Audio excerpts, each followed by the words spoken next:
যার মাথা থেকে বেরিয়েছিল আমাদের মুখ্য সংগঠক মাননীয় আমির আহমেদ সাহেব বক্তব্য রাখছেন।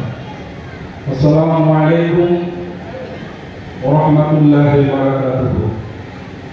ইন্নাল হামদুলিল্লাহ والصلاة والسلام على رسوله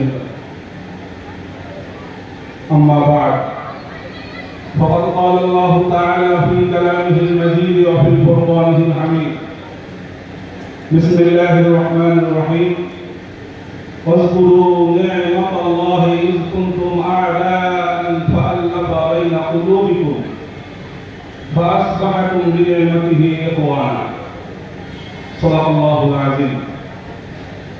মঞ্চে চাঁদের ভাগ বসেছে, আপনারা দেখেছেন পশ্চিমবঙ্গের সব থেকে বড় বড় মুসলিম সংগঠনের নেতৃস্থানীয় ব্যক্তিরা এখানে সবাই উপস্থিত আছেন। কারণ নাম বলে আমি সময় নষ্ট করবো না, মাগরিবের সময় কাছাকাছি, মাগরিবের মধ্যে আরো লোক আসবেন ইনশাআল্লাহ, অনেক বড় বড় বক্তা আছেন, তাদের কথা আপনারা শুনবেন। আমি সংক্ষেপে কয়েকটা কথা কেন আজকে এখানে আপনাদেরকে ডাক দিয়েছি আর কেন এই সংগঠন তৈরি হয়েছে। আমরা জানি যে আমাদের কোরআন একটাই কোরআন, সবাই জানেন। আমরা সবাই এক নবীর উম্মত, জানি না সবাই আমরা এক নবীর উম্মত জানি। যে কালিমা আমরা পড়ি সেই কালিমা লা ইলাহা ইল্লাল্লাহ মুহাম্মাদুর রাসূলুল্লাহ, এই কালিমা ছাড়া অন্য আর কোন কালিমায় কি আমরা বিশ্বাস করি যে আরো আশহাদু আল্লা ইলাহা ইল্লাল্লাহ এই কালিমারই ব্যাখ্যা তো বিস্তারিত। আমাদের কোরআন এক, আমাদের নবী এক, আমাদের কালিমা এক, কিন্তু আমরা বিভক্ত হলাম কেন? এই বিভক্তি দূর না করতে পারলে মুসলমান সম্প্রদায়ের উন্নতি হবে না। এটা অনুভব করার পরে এই সংগঠন তৈরি করতে আমরা বাধ্য হয়েছি। পুরোটা মানুষ আমাকে অনেকে চেনেন, ওয়াজ নসিহত কম বেশি আমিও করি, কিন্তু এই ওয়াজ নসিহত করার মাহফিল থেকে মানুষকে এত বিভাজিত করা হয়, আমার সম্প্রদায়কে এত ভাগ করা হয় এবং আমার সম্প্রদায়ের মানুষ এত প্রভাবিত হয়, অমুসলিমদের দ্বারা এতটা প্রভাবিত হয় না, এতটা বিভাজিত হয় না। দ্বীনের খেদমতের নামে, কোরআন আর হাদিসের ওয়াজ করার নামে আমাদের বক্তারা, আমাদের পীরেরা আমাদের ভাই ভাইকে শত্রু বানিয়ে দেয়। ঠিক না ভুল বলেন? এরকম হয় না? কিন্তু আমার নবী এসেছিলেন শত্রুকে ভাই বানাতে। অস্বীকার করতে পারবেন? আরো একে অপরকে খুন করতে পারলে খুশি হতো। আল্লাহ বলেছেন ওয়াজকুরু নি'মাতাল্লাহি ইয কুনতুম আ'দা, স্মরণ করো তোমরা সেই কথা যখন তোমরা শত্রু ছিলে, নবী আসলো, ফাআল্লাফা বাইনা কুলুবিকুম, তোমাদের একে অপরের মধ্যে মহব্বত ভালোবাসা তৈরি করে দিল। ফাসবাহতুম বিনি'মাতিহি ইখওয়ানা, তোমরা পরস্পর ভাই হয়ে গেলে। আমরা যারা এখানে বসে আছি, বিভিন্ন জামাতের লোক, বিভিন্ন মাসলাকের লোক, কেউ আহলে হাদিস, কেউ তাবলীগী জামাতের অনুসারী, কেউ জামাতে ইসলামীর অনুসারী, কেউ আছে এখানে আমরা হানাফি, কেউ আছে আহলে হাদিস, বিভিন্ন মাসলাকের মানুষ, দেওবন্দি, বেরলভী, হুরপুরাবি, আমরা সবাইকে ভাই বলে মানতে রাজি আছি। কারা কারা একটু হাত তুলে দেখান। সবাই ভাই ভাই হয়ে থাকতে আমরা রাজি আছি। যদি আমরা রাজি থাকি তবে মুসলমান। যদি আমি মনে করি ও কিয়াম করে না, আমার হয় না। যদি আমি মনে করি ও আখিরুল জোহর নামাজ পড়ে না, আমার হয় না। যদি আমি মনে করি সে সালাম কিয়ামের সময় বসে থাকে, আমার হয় না। জেনে রেখে দেবেন, আপনি মুমিন হতে পারবেন না। কারণ ঈমানের ন্যূনতম দাবি এটা,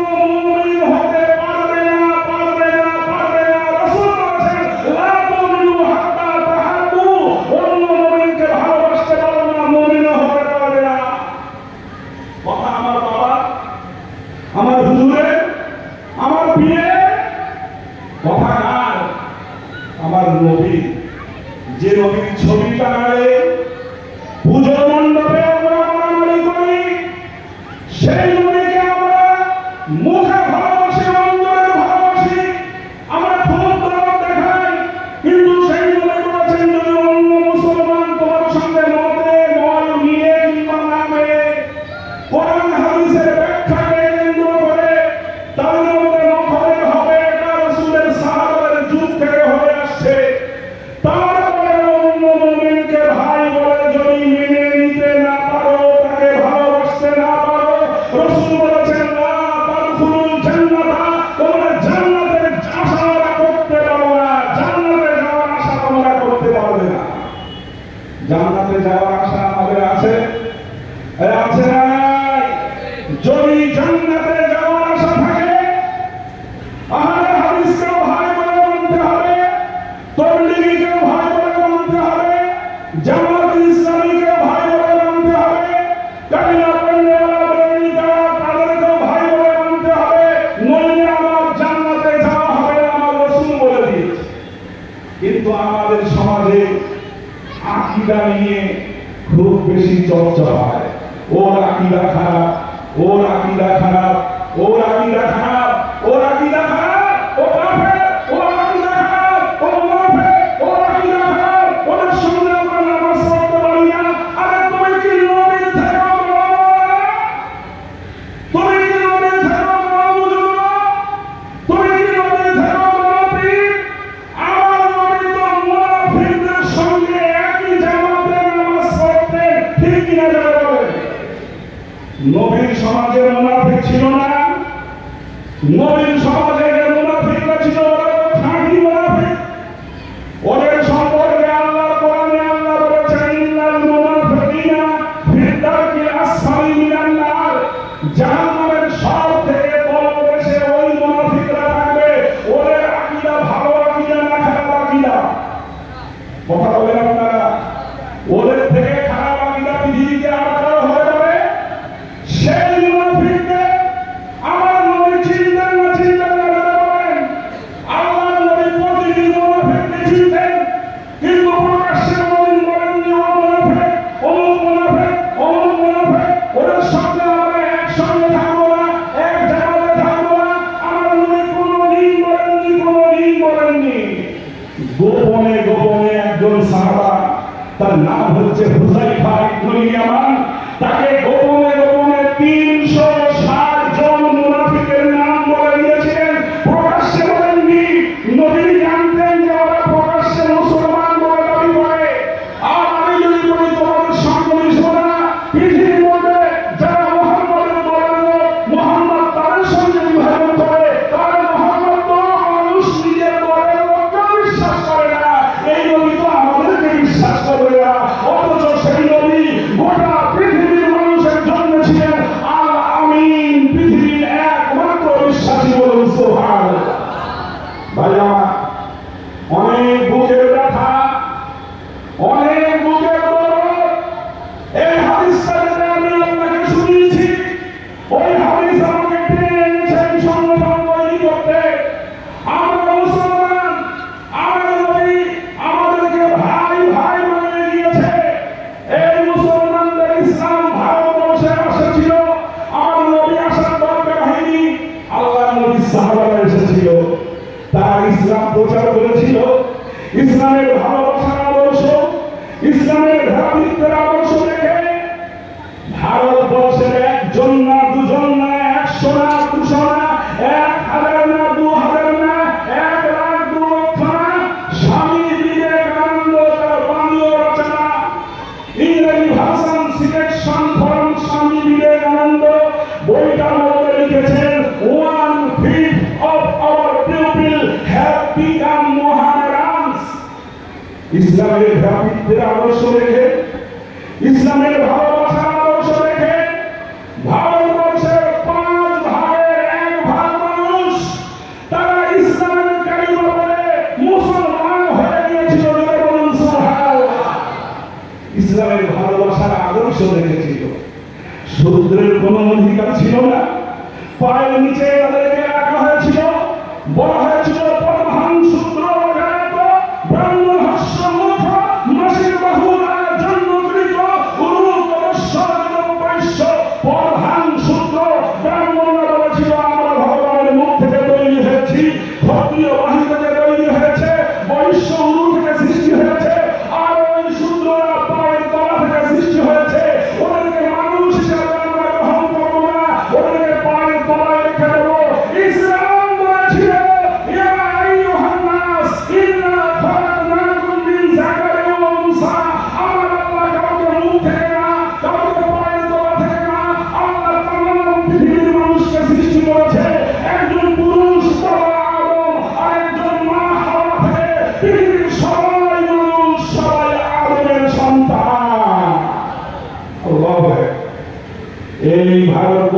ইসলামের আদর্শ রেখে দলে দলে মানুষ মুসলমান হয়েছিল।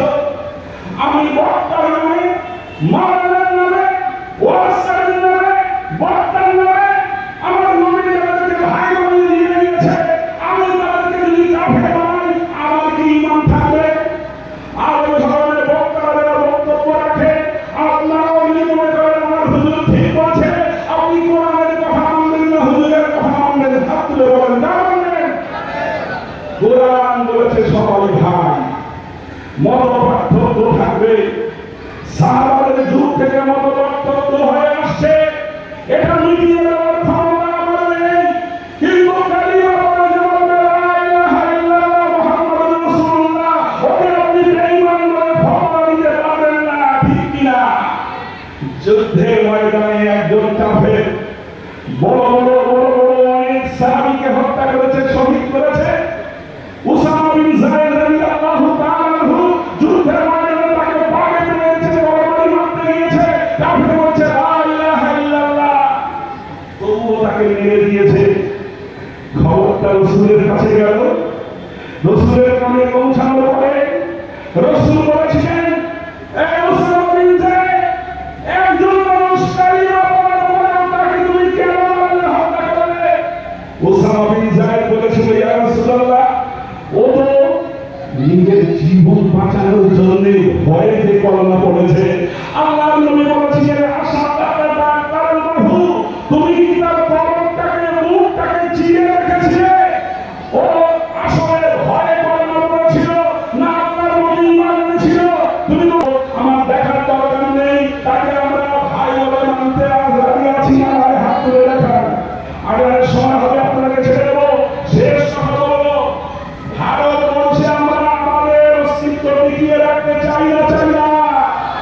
এতদিন তো আমরা ভাবছিলাম রাস্তায় গেলে হয়তো ইঞ্জিন করে মারা হবে, কি করে মরে যাবিটা কোথায়, তোর কবরের জায়গাটাও আমি পেয়ে নেব। যে অ্যামেন্ডমেন্ট বিল আনতে চাচ্ছে ওয়াকফের, আপনার কবরস্থান গুলো আর কবরস্থান থাকবে না, আপনার মসজিদ গুলো আর মসজিদ থাকবে না, আপনার ওয়াকফ সম্পত্তি ওই অমিত শাহেরা, ওয়াকফ সম্পত্তি মুসলমানদের বাবার সম্পত্তি, এই সম্পত্তিগুলো আমরা জীবনের বিনিময়ে রক্ষা করতে রাজি আছি কিনা? হাত তুলে রাখা। যদি আমরা রক্ষা করতে রাজি থাকি, বিভাজন চলবে না, ঐক্যবদ্ধ হতে হবে, মুসলমান ভাই ভাই হয়ে থাকতে হবে। কোরআন ভাইদেরকে জিজ্ঞাসা করতে চাই, ভাই ভাই হিসেবে প্রত্যেকে আমরা একই সমাজে বাস করবো, কোন বিভাজন করবো না, এইভাবে আমরা বাঁচতে রাজি আছি। কারা কারা একটু হাত তুলে দেখান। সবাই রাজি? আল্লাহকে সাক্ষী রেখে বলছেন, বিভাজন যারা করতে আসবে তাদের কথা আমরা গ্রহণ করবো না।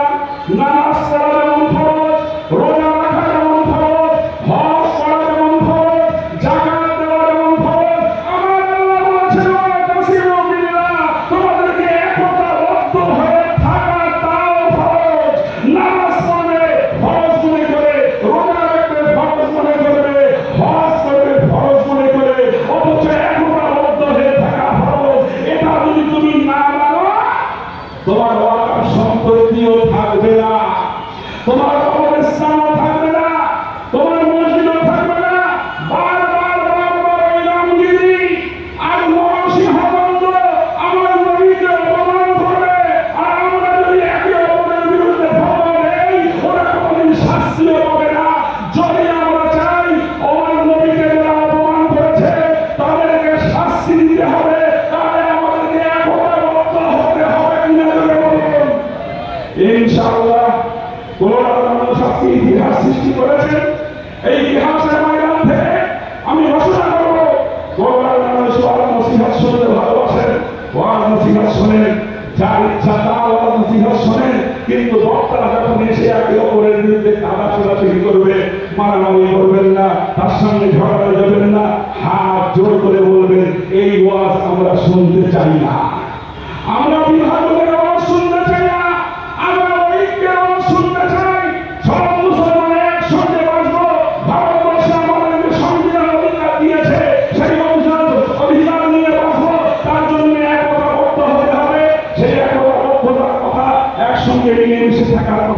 জন্য আজকে আমাদের এই ঐতিহাসিক সভা। আরো অনেক বড় বড় বক্তা আছে, নামাজের পরে আপনারা আবার বসবেন, ইনশাআল্লাহ এই সভা চলবে।